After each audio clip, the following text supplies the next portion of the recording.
अस्सलाम वालेकुम। पाकिस्तान का बॉलिंग अटैक ओवरऑल तकरीबन तीनों ही फॉर्मेट में और स्पेसिफिकली ओडीआईज में नई गेंद के साथ मोमेंटम क्रिएट करने में, अपॉर्चुनिटी क्रिएट करने में, इनिंग्स का टेम्पो सेट करने में कितने बुरे तरीके से नाकाम रहा है, खासकर 2025 में।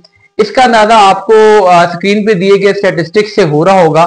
देखिए, इस लिस्ट में अगर आप गौर करें तो पाकिस्तान तीन चीजों में से दो में सबसे नीचे है। यानी पाकिस्तान के बॉलर्स ने तमाम टीमों के मुकाबले में पहले 10 ओवर में हाईएस्ट एवरेज से आउट किए हैं। यानी सबसे ज्यादा रन देकर पाकिस्तानी बॉलर्स एक विकेट लेने में कामयाब हुए हैं।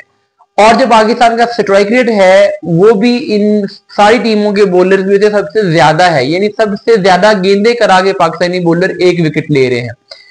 और इकॉनमी में भी पाकिस्तान कोई तीसरे या चौथे नंबर की वर्स्ट इकॉनमी पाकिस्तान की रही है। इससे ये जाहिर हो रहा है कि पाकिस्तान के बॉलर्स पहले 10 ओवर में विकेटें नहीं ले पा रहे और रन्स भी नहीं रोक पा रहे। और ये चीज हमें आज के मैच में भी विजिबल हुई जब पाकिस्तान ने पहले 10 ओवर में इतनी मार खाई, इतनी पैथेटिक बॉलिंग की।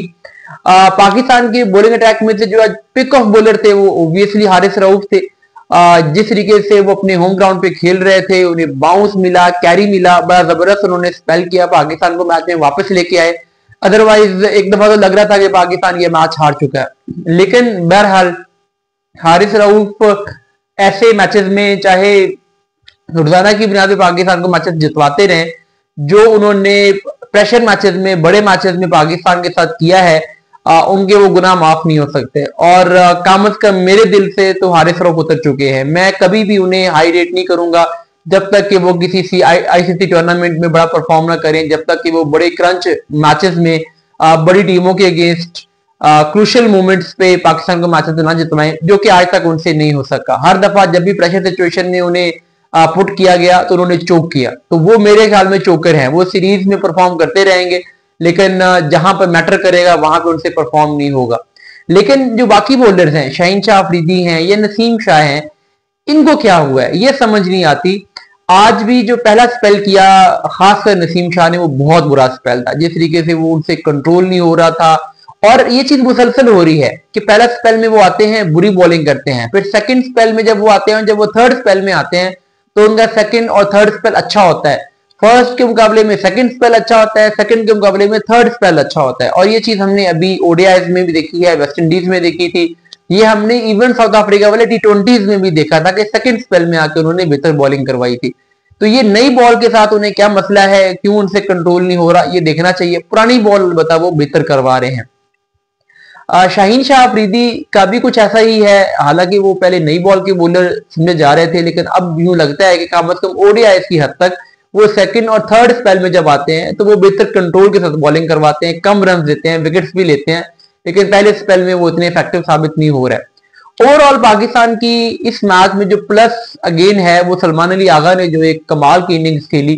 टॉप ऑर्डर में फखर जमान और बाबर आजम दो ऐसे प्लेयर हैं जो कि बड़े लंबे अरसे से स्ट्रगल कर रहे हैं। और मुझे समझ नहीं आ रही कि क्या प्रॉब्लम है। उसी पिच पे जब कोई और बैट्समैन खेलने आता है तो वो मिडिल भी कर रहा होता है, रन भी कर रहा होता है। उसी पिच पे बाबर आजम खेल रहे होते हैं, फखर जमान खेल रहे होते हैं, तो लग रहा होता है कि पिच बहुत मुश्किल है, अनइवन बाउंस है। आज जब फखर और बाबर खेल रहे थे तो लग रहा था कि बॉल ऊपर नीचे रह रही है।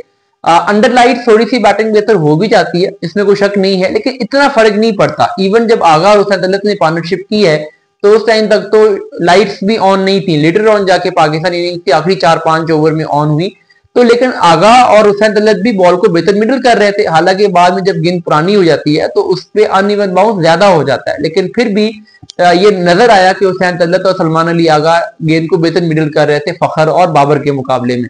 तो फखर और बाबर की कोई प्रॉब्लम्स क्या है, साइकोलॉजिकल प्रॉब्लम है या क्या है? फखर जमान ने तो कैच भी ड्रॉप किया, बड़ा इजी कैच था, इतना ऊपर गया था, उनके पास पूरा टाइम था सेट होने का, लेकिन वो उसके नीचे ही नहीं आ सके। तो थोड़े से खोए खोए नजर आते हैं, कंसंट्रेशन नजर नहीं आती, फोकस नजर नहीं आता, कुछ एनर्जी भी डाउन नजर आती है। तो फखर जमान को देख के काफी परेशानी होती है। बाबर आजम फील्डिंग बहुत अच्छी कर रहे हैं, आज जो उन्होंने कैच किया वो जबरदस्त कैच किया। और इससे नजर आता है कि रिफ्लेक्सेस का मसला नहीं है। जिस प्लेयर के रिफ्लेक्सेस वीक हो वो इस तरह का कैच नहीं कर सकता। तो क्या मसला है बाबर के साथ? कभी कभार तो बड़े अच्छे टच में लग रहे होते हैं, आज तो खैर उस तरीके से टच में भी नजर नहीं आए। बहरहाल बाबर आजम को जल्दी ही कुछ करना पड़ेगा। 83 इनिंग्स हो गई हैं बगैर 100 के, और शायद दुनिया में जो कोई लॉन्गेस्ट ड्रॉप है बड़े प्लेयर्स में से, वो 88 की है। तो बहरहाल बाबर को जल्दी कुछ करना पड़ेगा, अदरवाइज बाबर आजम के लिए पाकिस्तान टीम में अभी जब उनका कम बैक हुआ है कम से कम व्हाइट बॉल सीरीज की हद तक, तो उसमें जगह बचाना मुश्किल हो जाएगा। साइम अयूब आज आके फेल हुए, ठीक है, उनकी एक इनिंग ड्यू थी, पिछले 4-5 मैचेस में उन्होंने ओवरऑल अच्छा परफॉर्म किया था। मोहम्मद नवाज ने जो केमियो खेला नीचे आके, बड़ी जबरदस्त इनिंग थी, लेकिन खुशी हुई हुसैन तलत की, क्योंकि नंबर 6 पे वो आ रहे थे। नंबर 6 पे पहले पिछले मैचेस में कुछ उन्हें उस तरीके से अपॉर्चुनिटी मिली नहीं थी, एक आधे मैच में मिली थी लेकिन उसने वो डिलीवर नहीं कर पाए थे। बाकी मैचेस में बहुत नीचे आए थे, गेंदें कम थी, लेकिन आज उन्होंने ये साबित किया कि नंबर 6 के लिए अगर उन्हें थोड़ा सा ब्रीदिंग स्पेस मिले, थोड़ी सी गेंदें मिले, थोड़ा सा सेट होने का टाइम मिले, तो वो अच्छे खासे वनडे बैट्समैन है और वनडे का स्टाइल उनको खासा सूट करता है।